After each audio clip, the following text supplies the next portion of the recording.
bucurie pentru el în viață, Dumnezeu i-a purtat pașii pe căile sale și l-a scos din suferință, din durere și din necaz și a dăruit, cred că, o bucurie deosebit de mare.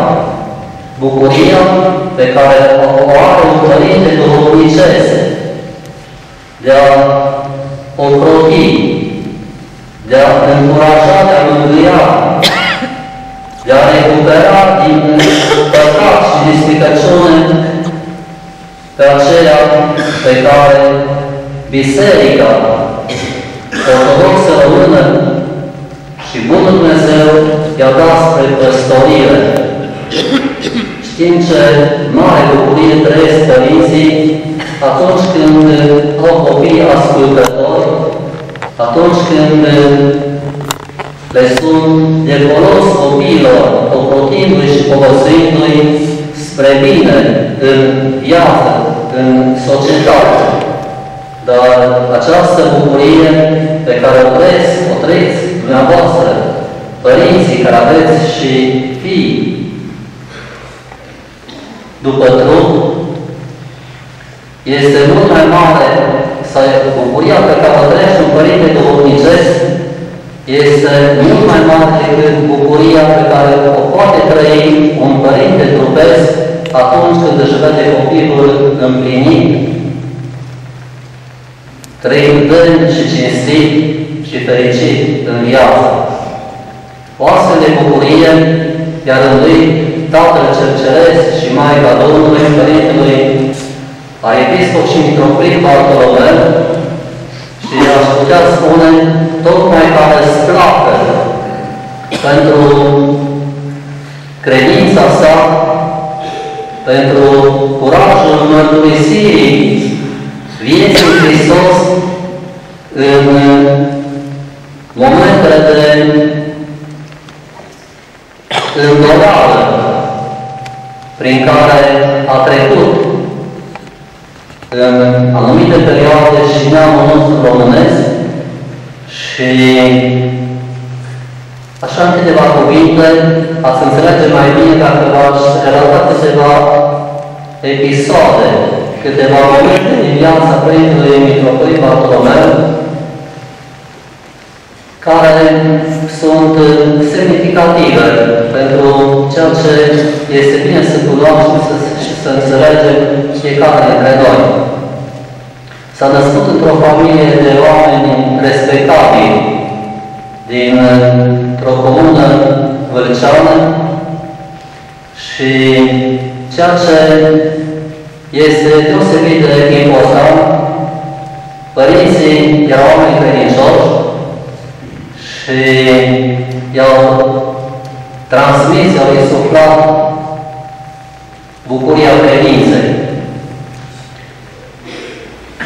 Și povața din copilărie pe care a primit-o de la mama în noaptea Sfinției sale spune așa: este preferabil să încingi în sare și să privești în soare decât să încingi în mun și să privești în pământ. Vezi că de multe ori omul caută doar cele materiale și trecătoare în chestia acestea. Averii, bunuri, ranguri. Și de multe ori face compromisuri care apoi îl duc la încălcarea legilor lui Dumnezeu, a legilor morale, și îl împing într-o viață întunecată. Dar atunci când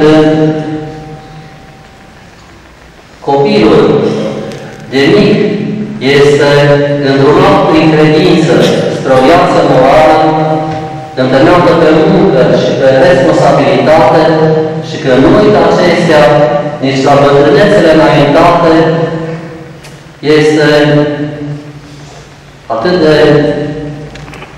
înălțător. Și sigur că fiecare dintre noi și-a dorit aceasta. Această pregătire l-a ajutat apoi să-și sporească talanții cu care l-a dăruit Dumnezeu și să facă față unor momente deosebit de grele pe care le-a dus înainte de viață. În anul 1946, când avea o vârstă încă crudă pentru ceea ce urma să-i se întâmple, a fost solicitat de studenții din Cluj, care erau nemulțumiți de anumite situații pe care noua orăduire socială căuta să le impună cu forța. Deci a fost solicitat să conducă, să organizeze, să conducă o grevă a studențimii care s-a confruntat cu aparatul opresiv, bine organizat în vremurile acelea. De jandarmi, pe jos, din Cluj, până la tot lista la Regnă, pe mai departe, din post în post, pe jos, condamnat și